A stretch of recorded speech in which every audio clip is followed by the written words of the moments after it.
like we used to do. Oh, don't let it get to you. It's what you need to do. Oh, don't look back. Don't look back. Don't look back. It's Red Rain right here on your classic metal show. Brand new stuff. We had an opportunity to debut here on the show last week, featuring George Lynch on lead guitar. And kicking off the show tonight, we heard our other buddy, Rick Rule from Every Mother's Nightmare with House of Pain. And from his House of Pain, my good friend and partner, Chris Aiken. What's going on there, Chris? What is up, sir? How we doing? How is the House of Pain? Are you getting any better? I guess it's about what it's going to be, I think, which is just fucking not great, but is what it is. Is it unbearable still? Unbearable? No. I mean, I still can't do like 12 hours in a chair, but you know, I guess you're not supposed to as a human being. So, Right. you know, I don't know. I mean, I'm going out and doing stuff. I just don't care if it hurts anymore. I just deal with it. I guess, yeah. Well, what have you been out to do lately? Went to lunch yesterday and drinking. I Wow. did that. How about that? Where'd you go and who'd you go with and what'd you have? Just me and Kelly. We went, my friend Seth hooked me up with a gift card for a restaurant, a little Italian place called Geraci's. Okay. And it's kind of a dumb story, but so they do a segment on their show about restaurants, Right. you know, about, you know, just food and whatever. And they were doing their segment and the place looked amazing. Like, you know, it had all this sit down stuff. It had great looking food and blah, blah, blah, blah, blah. So we go out, you know, I get the gift card and I look on it, it has 4 locations in it. So I picked the closest one to me, which was Mayfield. That was the closest one to me. And I was like, all right, let's go out there to Geraci's for lunch. And Kel's she's always game.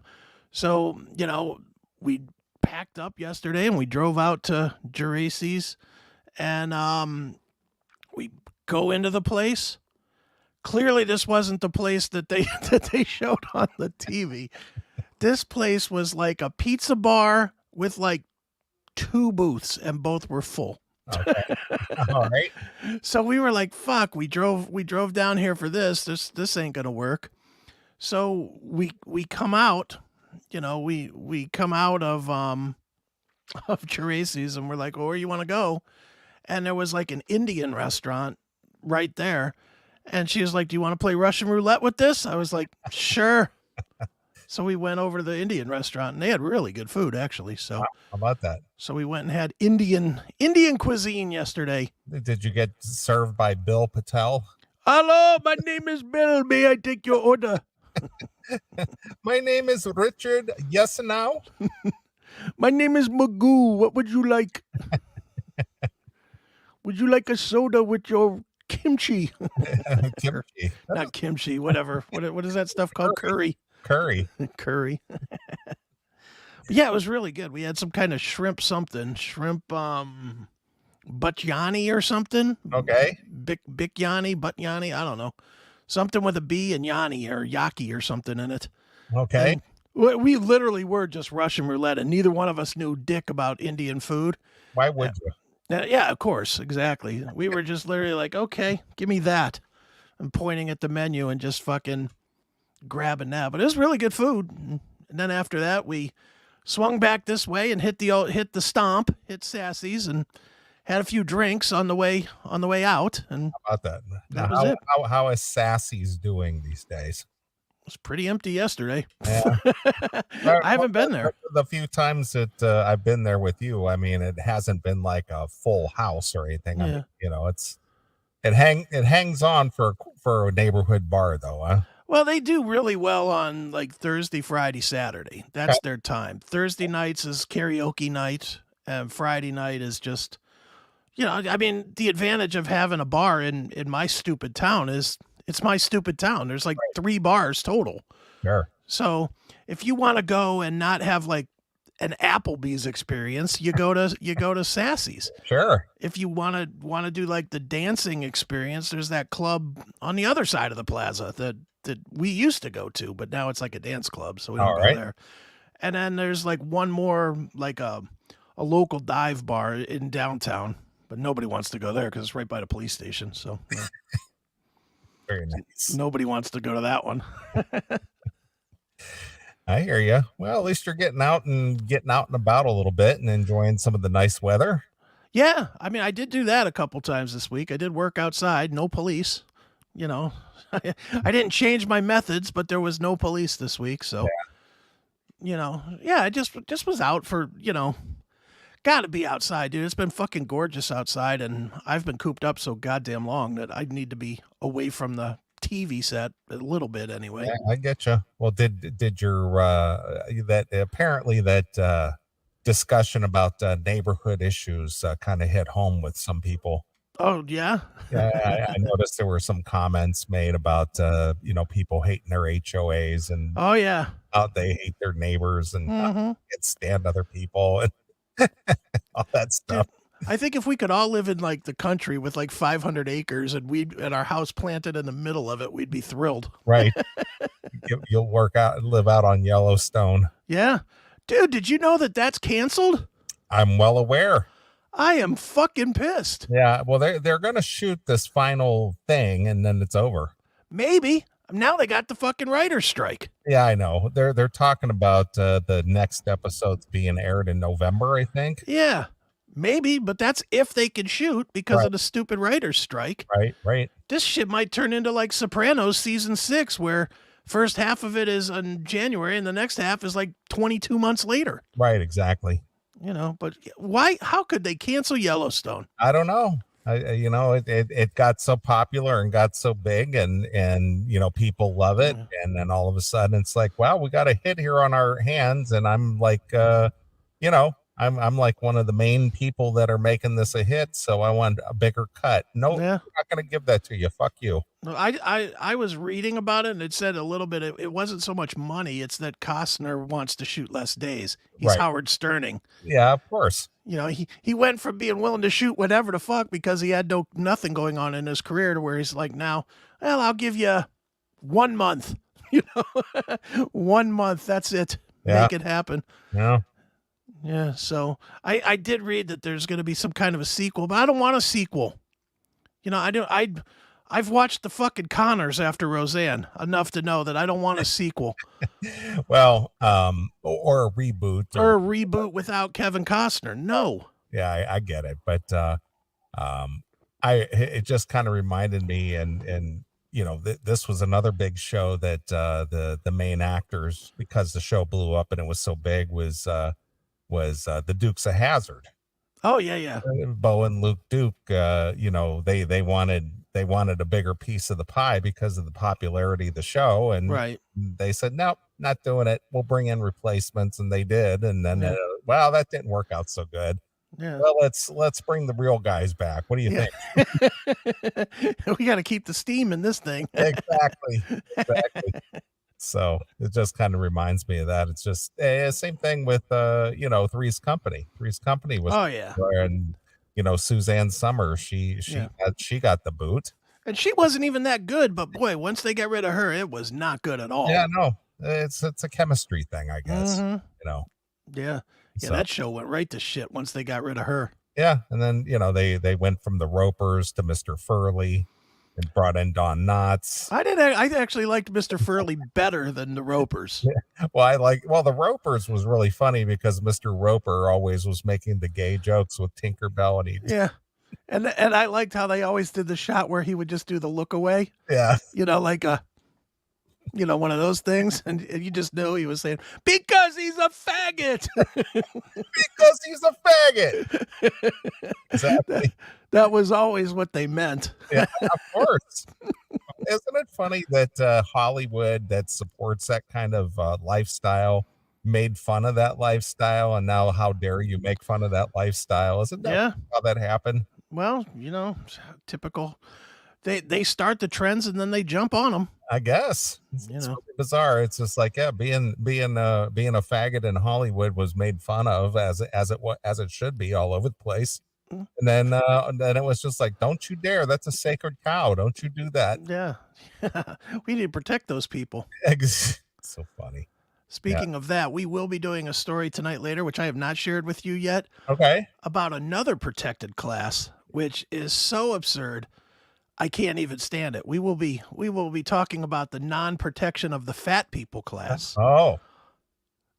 I will, and I'm going to give credit now because I'm thinking of it and I don't want to forget. This one will come to us from Brian Waymeyer. All right. Very nice. Who sent me video, and I was like, you've got to be fucking. I had to watch it like 5 times in a row to believe the absurdity of this. Right. So wait till you see that. I'm so pumped about this one segment that you cannot believe it. Well, I got a segment that kind of maybe dovetail into that. Okay. A Compound Media alumni who got herself in trouble this week with the protected class. I saw that, but yeah, I'm definitely game to hear that. So that's another one. Right. Like, nobody can be funny anymore. No, you will not have fun. Nope, not at all. The expense of anyone.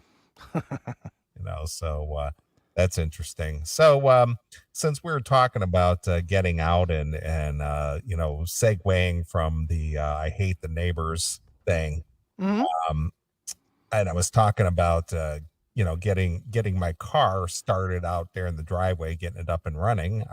That was the plan for this morning. Okay. And I needed a new battery. So I had gotten the battery. I think it was on Thursday.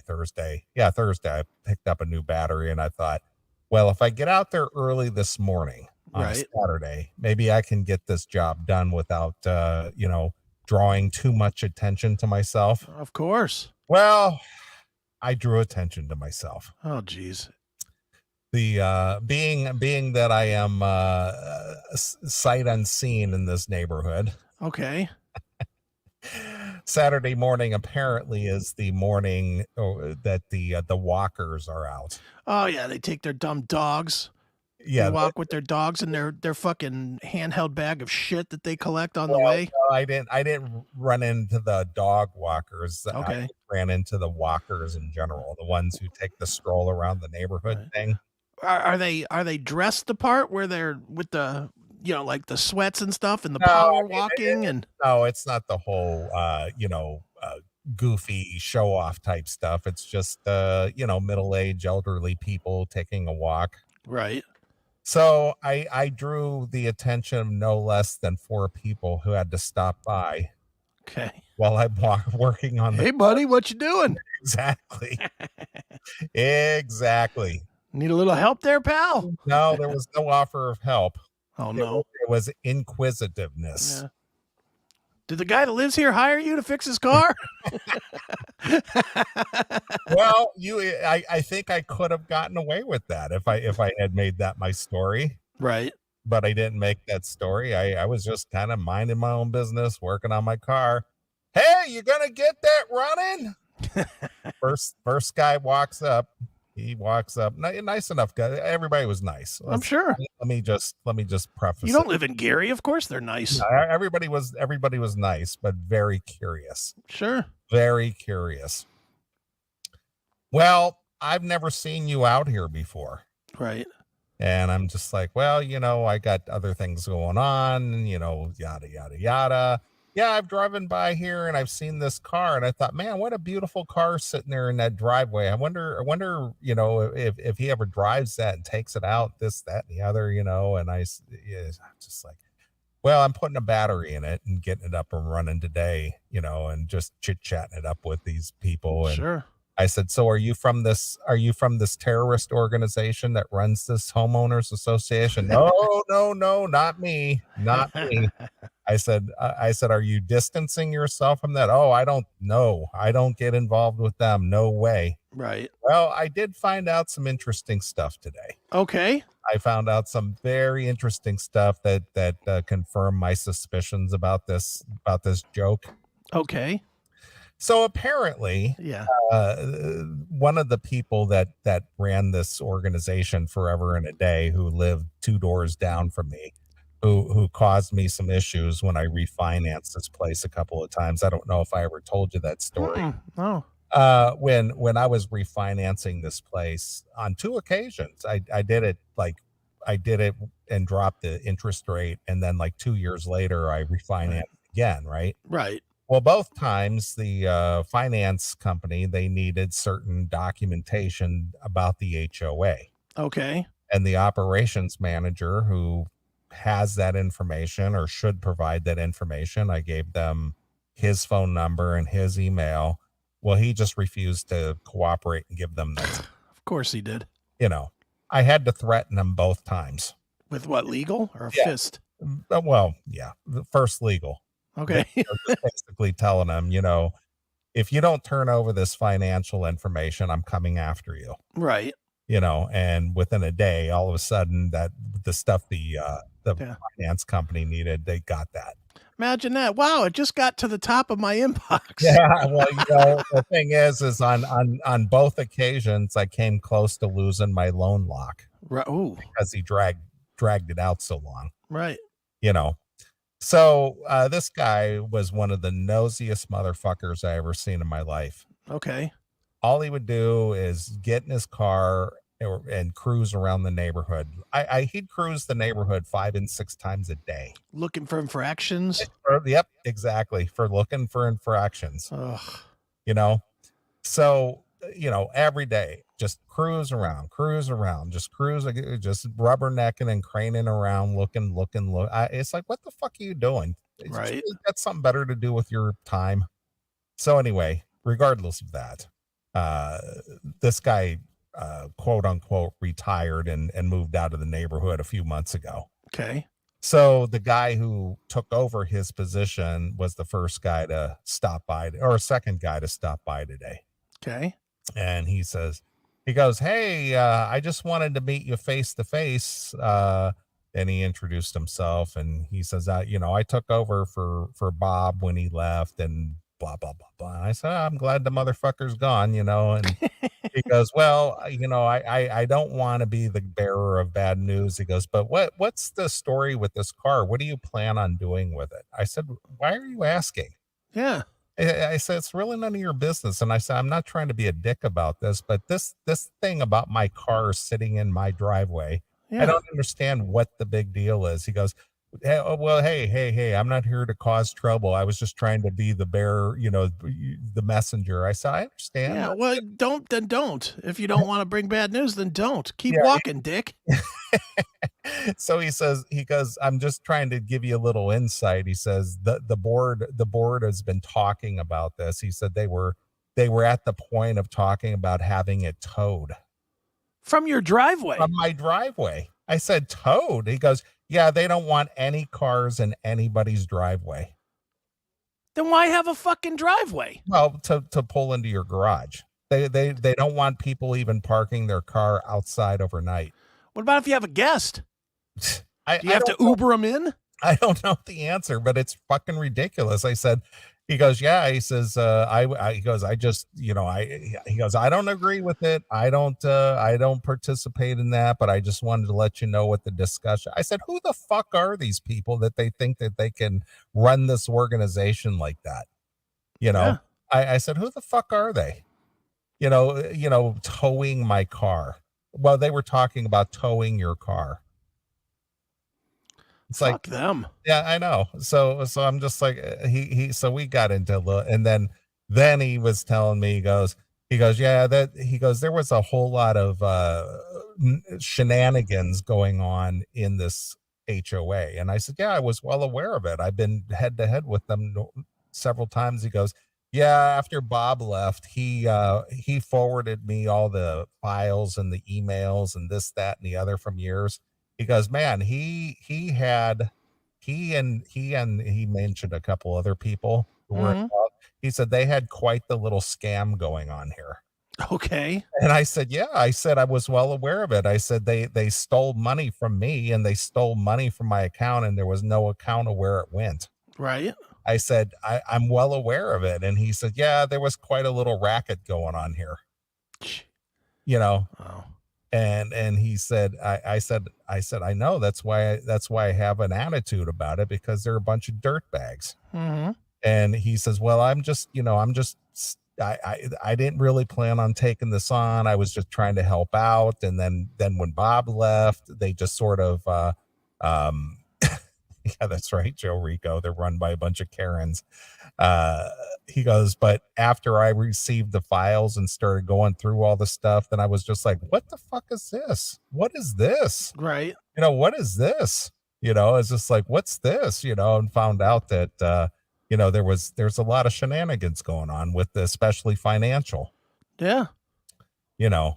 And he goes, yeah, he says, I just thought that I would let you know. He goes, I'm on your side. Trust me. He says, I don't want to be the harbinger of bad news. He said, but you know what these motherfuckers did?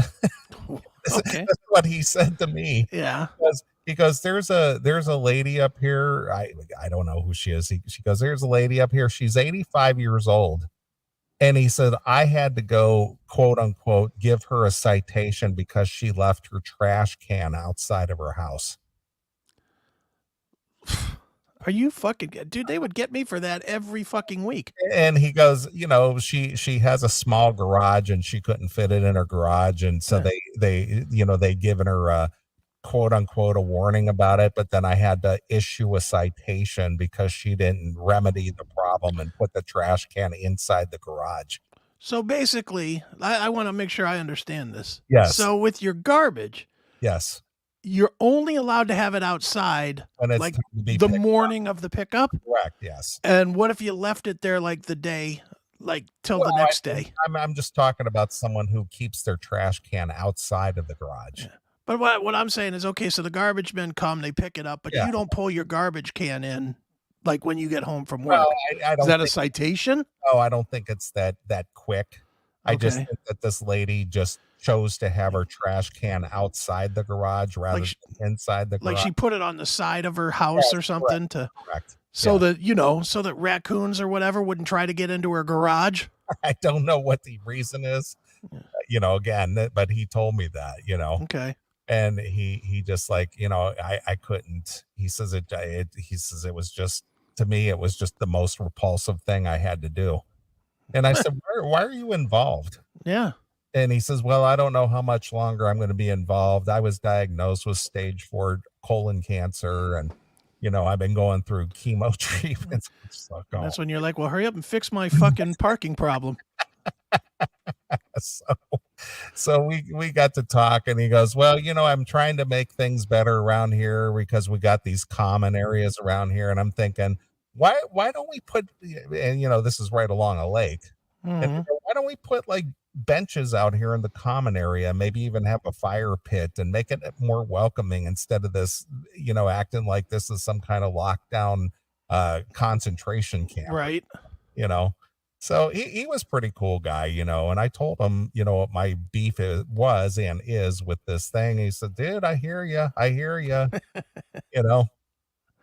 So, yeah. So he was telling me that just what I thought, that these guys were, they were basically saying that,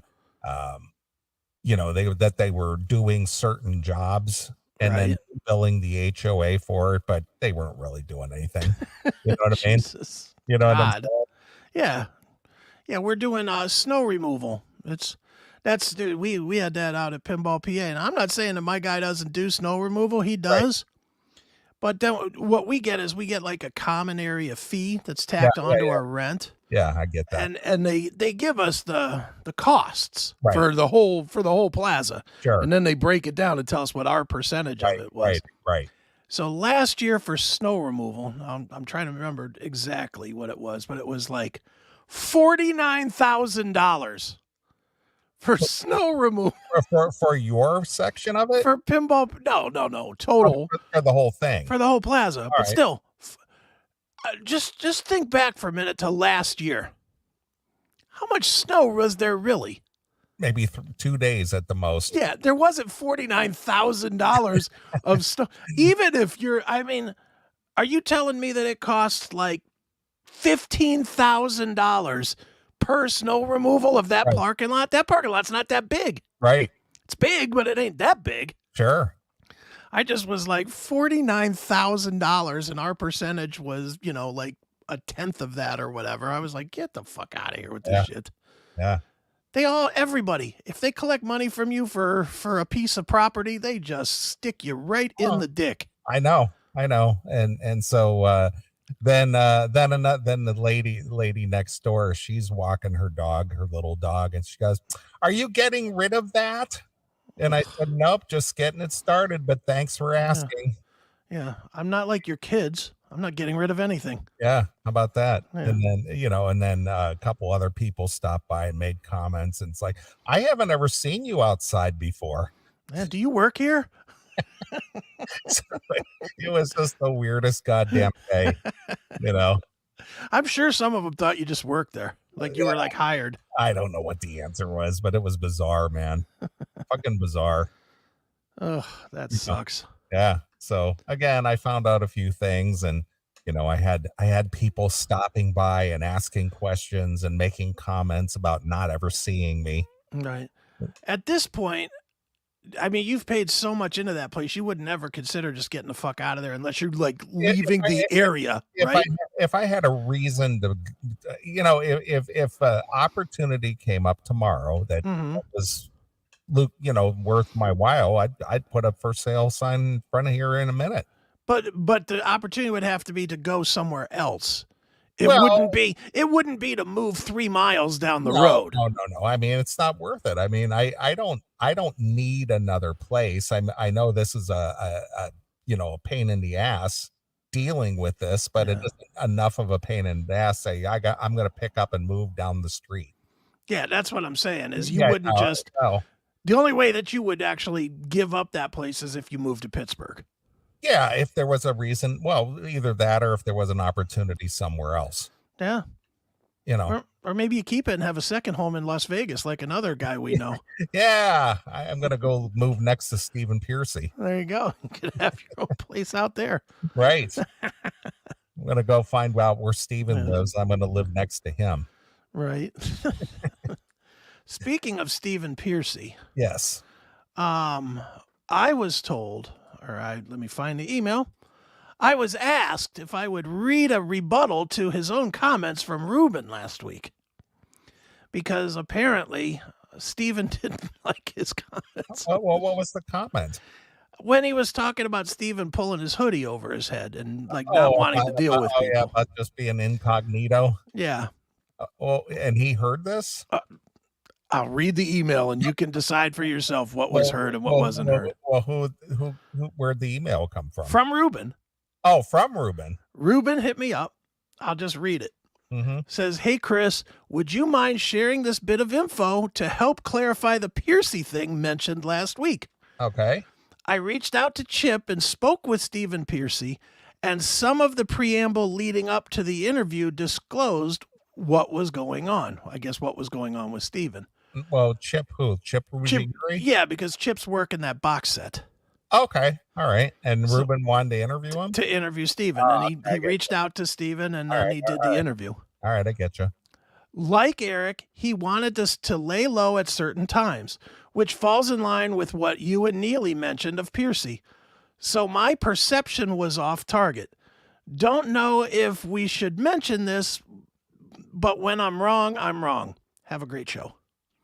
So Ruben is pulling back his statement that Stephen was ducking him. Well, I don't think he said he was ducking him. Well, he said that when he acknowledged, what he said was, I looked and I made eye contact with Stephen, and Stephen pulled his hoodie over his head. Yeah, but I don't think he's like, I'm hiding from you, Ruben. Yeah, well, that's why if you remember what we said, well, Stephen's kind of never had to deal with everybody having access to him. Yeah, true. And he just kind of probably just wanted to mingle with this girl a little bit or whatever. That's kind of what we said. Sure. but I just thought it was funny that we got this email. I'm assuming it was discussed. Otherwise, why would he need to make a statement about it? I guess. I mean, it must have been brought up somehow. Yeah. Someone must have heard it. Well, Steven's been known to listen to us before. Yeah, I know. He's told me. He says, "Hey, I really listen to you guys." He goes, "You guys are always spot on. Everything you talk about." So maybe Steven heard it. I don't know. Maybe. I don't know the ins and outs of this. I just was asked if we could clarify. So there, it has been clarified from Ruben. Well, what was the clarification we just made? That Steven wasn't being a dick. No, he just was. No, he didn't say that. He just said that he looked like he was just trying to, not acknowledge Ruben. That's how Ruben positioned it. Like Steven, I didn't Steven take it that way. I'm assuming what he was trying to say is Steven and him made eye contact, and Steven pulled his hoodie over like he didn't want to be bothered. Okay. And Ruben took some offense to that. Oh, I didn't gather that at all in that discussion. But I think what Ruben is saying is now that he talked to Piercy, Piercy said to him, "No, that wasn't it at all. I was just trying to get over to the buffet to get some shrimp or whatever, whatever the fuck it was." Yeah, when Ruben said that, I didn't say that I didn't take it as he was saying that Steven was trying to duck me or something. I just said I just took it that in general he was like maybe just trying to not be as recognizable. Yeah. That's how I took it, but that was just me. You know what? I'll take it as he did see you, Ruben, and you look like a scary stalker, so he pulled his hood down and ran the fuck away. Well, that segment we did with Ruben, that also got a lot of great comments. A lot of people like that. Yeah. They really enjoyed that quite a bit. Although I feel bad for the Monsters of Rock cruise because I think we canceled about 50 or so fucking potential customers. Well, whatever. A lot of people were like, "I would never go on this after hearing these stories." Again, I said that about the Kiss cruise, again, unless I was asked to go, I would never do that on my own. Yeah. I would never pursue that venture and go, "Man, I want to do that." It's like, I don't think so. Yeah, I'm never going on one. I mean, been there, done that. It was cool that I was asked to go, and it's cool that I experienced that. But is that something I would go pursue? No. Yeah, I wouldn't do that. No, me either. It's just, I get it. It's cool. I'd rather get a nice hotel room. If you want to talk about having a getaway, I'd rather just get a really nice suite at a nice hotel at a different city or a strange city and just go exploring and just enjoy that if you're going to spend that kind of money. Yeah, I mean, for that, especially what Ruben spent, Jesus. Yeah, I know. Fuck, for that kind of money, you better have some hookers involved. I mean, I know you know where the Sheridan is in Cuyahoga Falls. Mm-hmm. When I stay in town, a lot of times I stay at the Sheridan and I'll get a nice suite there and things, and they got a nice bar, and it's a pretty good area, and it allows me to venture out to the places that I need to go, whether it's meeting up with you or friends or family or whomever. And it's a good central location. But in the evening when I'm, hanging out at the bar, it's a lot of fun. Yeah. I'd just rather spend the money doing that from a nice hotel than travel to go to a boat and be on a boat for 5 days, I'll just keep doing it the way I do it. Just invite all my friends and have a $350 bar tab. Just have some fun. It's good. There you go. I agree. Do that all year long versus spending $16,000 for a week. No thanks. Yeah, I know. I mean, like when I make my trip to Pittsburgh, I stay at the Wyndham. Yeah, it's a nice hotel. And get a nice room at the Wyndham and just have a blast doing that. Sure. That'll, between the travel and the room and, the, activities, dinners and stuff, that might cost me close to $2,000 over 3 or 4 days. Yeah. I'd rather spend it like that. I'm with you there. So that's it. To each their own. Hey, if you like that kind of stuff and you like cruises and you like to go, rub elbows with your favorite rock stars and stuff, go do it. There are some guys that go on that cruise every single year, like our friend Dan Pate. Yeah. Dan goes, I think that's like Dan's annual trip. Well, hey, if that's what, I like to go to NAMM every year. Yeah. I mean, I didn't go this year. It was just last month.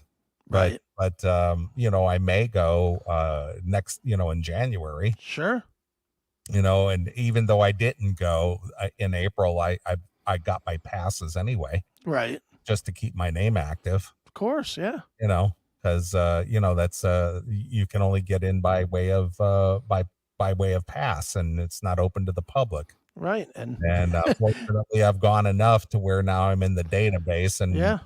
when I apply for my passes, I can just get them without any hassle. Right. And thank God, because the hookup is no longer with us. So, Yeah, well, fortunately, the last time I went, I was able to go on the credentials of the CMS. Oh, that's good. Nice. Yeah. Look at that. So the CMS is in the database, and so now that I apply for the passes, all I got to do is just pay the fee, and bang, I got them. I got to start asking for more shit. I don't ask for anything. I constantly am like, hey, you know what? I'll just buy the tickets. It's the weirdest fucking thing. I don't know if you're like this too. You probably are, but I know, like Tesla is an example. Right. I know every time I could make a phone call and get Tesla tickets, every time. But then when it comes down to actually doing it, then I look and I'm like, well, I want these specific tickets. I'm like, it's $150 for 2 tickets, or $200 for 2 tickets, or whatever. And I'm like, yeah, but I want those 2. I don't want to sit wherever the fuck they sit me. I'm so picky about that shit. Well, whatever. Like at the end of this month, Halloween is going to be in town. Nice. And Taylor wants to go, and Frank, Dokken sound guy, he's working the Halloween show. Okay. So I'm gonna hit him up for passes for that. That'll be a good show.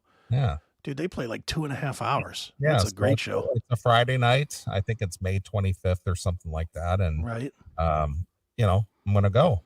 That's cool. So yeah, I think I'm seeing Steven next week. Was he in Willoughby or something? Yeah, Willoughby, yeah. On Sunday. Yeah. So I'm tempted. I don't know. It's kind of far, but. Oh, come on.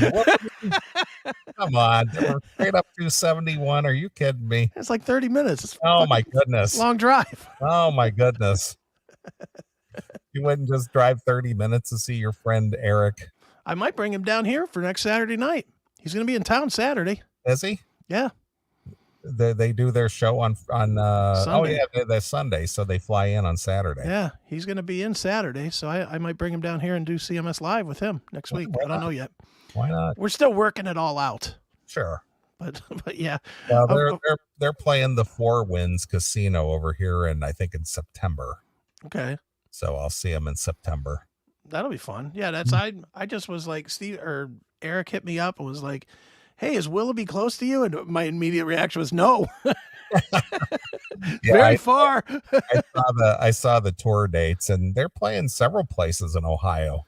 Yeah, they play like Niles and places like that, don't they? Isn't it? Well, they're playing, outside of Dayton, and they're playing in Willoughby, and then they're playing in Harrod, Ohio, and and then they're playing a couple of places over in Michigan, and then they're going to play in like I said, the Four Winds and New Buffalo, which is like 30 minutes from my house. Yeah, I'm thinking I'm going next Sunday. Good go. I mean, it is a drive for me. It's 40 minutes. Well, I mean, you saw that video I sent you from January. Yeah. Mm-hmm. Yeah. So that was fun.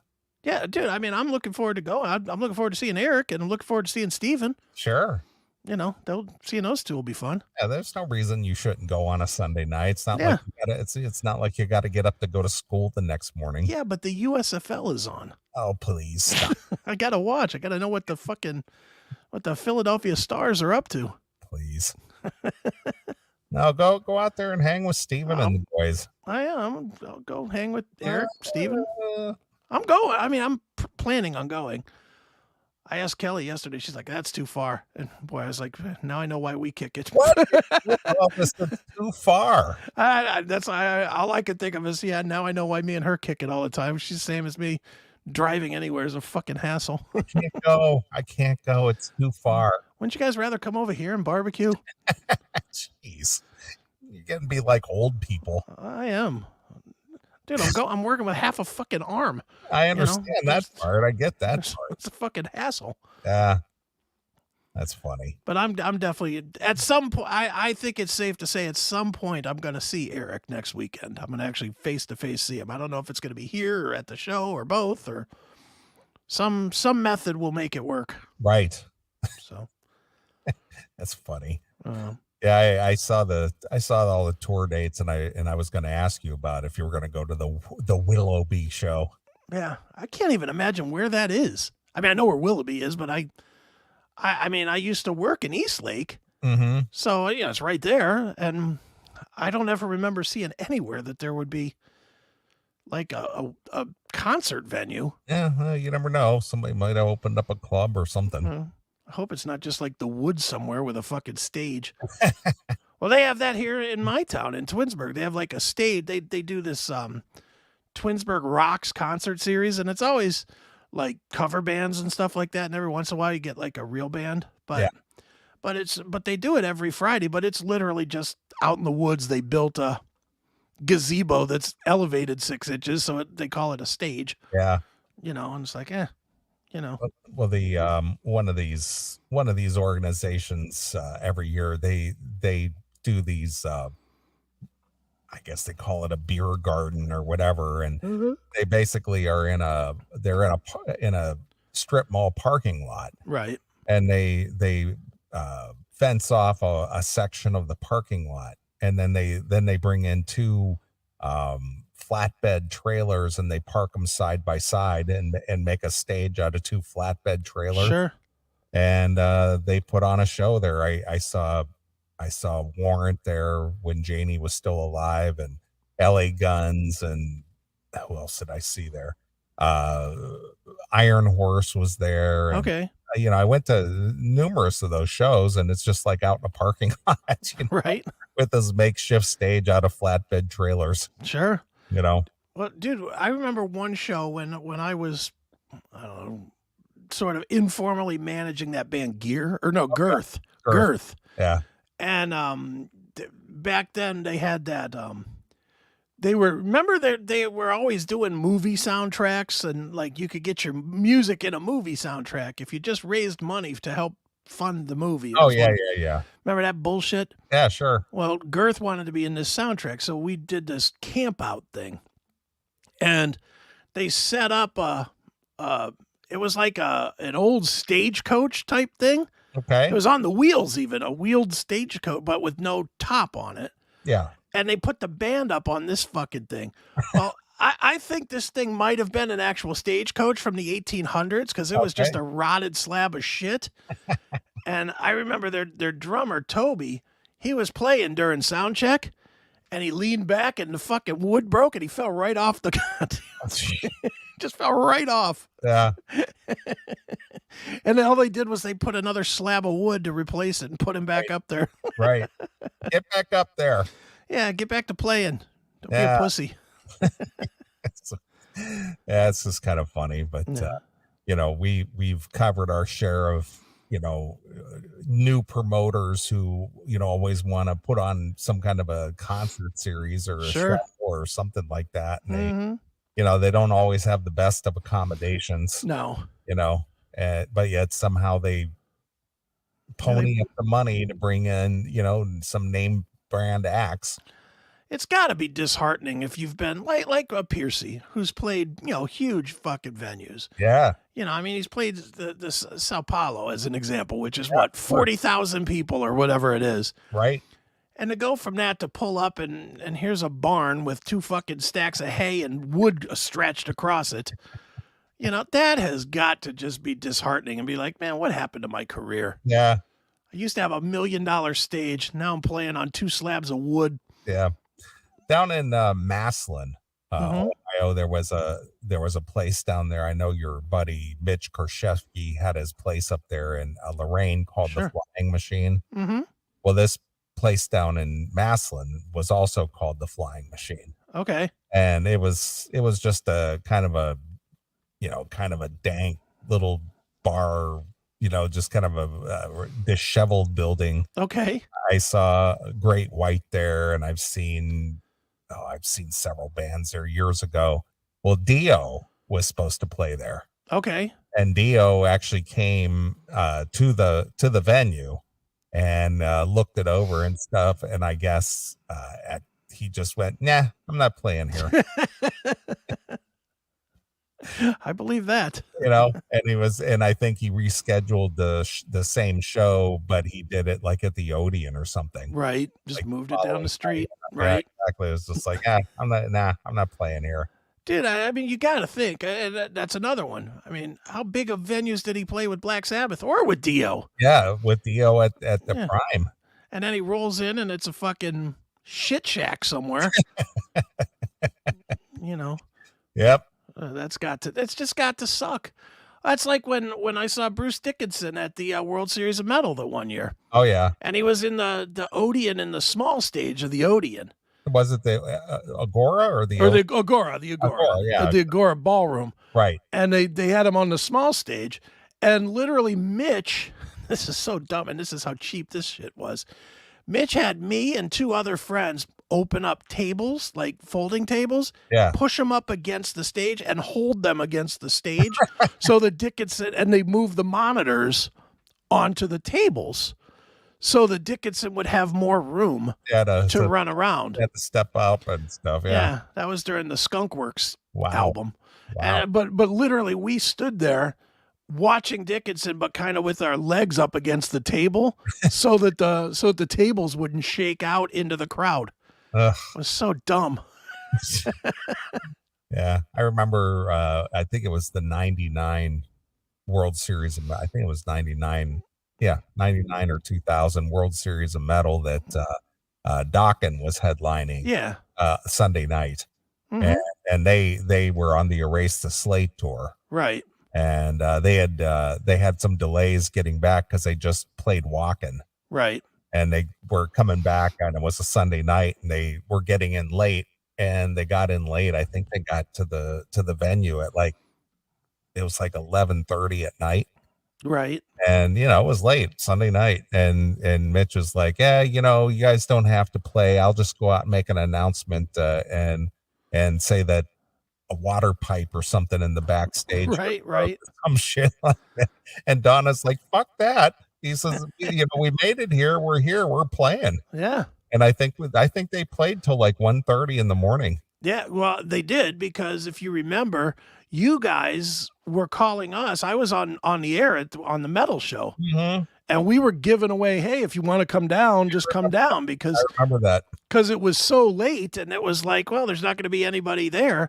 And we came down and watched the show after Matt and I came and watched Dokken, and we saw their whole set. Yeah. And we ended at midnight. Yeah. So we saw their whole set, so they played till probably like 1:30. Yeah, they did. Yeah. It was kind of a nutty, weird, and there was no one there. Was there 100 people there? I don't think so. It might have been. I don't know. But then after the show was over, then I went back and was hanging out with Don, and actually Rockin' Randy was with me too. Of course he was. And we were backstage and talking to Don and stuff, and they were on a bus because they were starting their US, right. Mm-hmm. And they had the whole tour bus thing and everything. And I just remember we were out back while everybody was getting on the bus because they were getting ready to leave. It was like 2:30 in the morning. Right. And we were talking to Don, and he's like hanging out the bus door as the bus is pulling away, just motherfucking George about the not erase the slate, but Shadow Life. Right. It's so funny because Randy asked him about Shadow Life or something, and he goes, that fucking album, that was just the worst thing. Pick up this Erase the Slate. This thing is just like 100 times better. That album was so bad. As he's going down the driveway, right. That album was so bad. I didn't even let him put the Dokken logo on it. I'll see you guys later. Dude, what makes that story even funnier is Don was my first ever hang up. Yeah, he hung up on me because I asked him about Shadow Life. Yeah. During the Shadow Life promo, he was interviewing with me, and he just wasn't in the mood to do it. I mean, because obviously we've had Don on here 100 times, and he will talk, but it was one of those interviews that So you're out on the road now, right? Yeah. Okay, then. You know, it was like, it was a real teeth puller interview. And I was stretching for anything to get him talking. So I threw him a fucking bullshit question. I said, where does Shadow Life rank in the catalog? Is it the best? Is it the worst? Where would you put it? And without hesitation, Don goes, that's the best thing we've ever done. And I was like, really? And he goes, you don't think so? And I was like, are you asking me my opinion? And he's like, yeah, what do you think? And I just fucking lit it up. I was like, Lynch sounds terrible. I don't like the effects all over your voice. It sounds thin, blah, blah, blah. And he goes, well, fuck you, man. Click. Click. I was like, son of a bitch. Yeah. Jesus Christ, son of a bitch. He was not happy with that answer, but it's just funny that now he acknowledges it's just the worst piece of shit that he ever put his voice on. When you're out there trying to promote a disc. Well, yeah. This is the shittiest thing we ever done. I get it, but he could have diffused it by saying, yeah, it's probably in the middle. Yeah. He could have said it's not as good as the first three, but it's not as bad as the last two or whatever. Right, exactly. Whatever. He could have said something and not, or done the standard, each record is its own thing and we don't compare one to the, that line. Yeah, that too. He could have gone with that line and that would have been like the safe answer, but instead he was like trying to pretend it was the best ever. So everybody knows that was a pile of dog shit. Yeah. Because I remember getting that and I was excited about a new record. And I put that on, just like, what? It starts off with Puppet on a String. And I'm just like, what the fuck? Yeah. It's like, what is this? That's what basically it. I was just like, oh. I remember when I got it because that was a CMC record and they used to send me the stuff way early. Yeah. And I remember I was the same way. I was like, oh, good, new Dokken. This will be great. And I liked, that was right after Dysfunctional, right? That's correct. So I had really liked Dysfunctional. And I was like, this is going to be good. This is going to be in my player for the next month or two. This is going to fucking rock. And I put it on. I remember going back, pulling it out of the player like 3 songs in and making sure it was the right disc. Yeah. I thought it was like a demos disc or something. Like how sometimes they give you like the real album and then like a collection of the demos or something. Right, I thought that's what I was listening to because it was so fucking god awful. It really is a bag of shit. Oof. It's garbage. Yeah, I'm surprised he lets it be licensed. Yeah, again, I don't know who owns what on that thing, but regardless, it was garbage. It was trash. That's for sure. Yeah. All right. Well, I say we take our first break. All right. And I'll let you pick a song and get things cranking up here and rocking and rolling. All right. Well, let's I'm gonna go with a band we like doing a song that we like even more. How's that? How's about if we go Tesla with Rock Bottom from Reel to Reel Part 1. Really? Yeah, I was listening to that today. That's actually pretty good. I generally like covers albums, but I sort of like that song. All right, fair enough. I know when that Reel to Reel came out, it's just like, why are they doing so many covers? It's two albums worth of covers. 2 albums worth, and they did like an EP also of covers. Yeah. They put out a shit ton of covers, that's for sure. But it's like, what's the reason for this?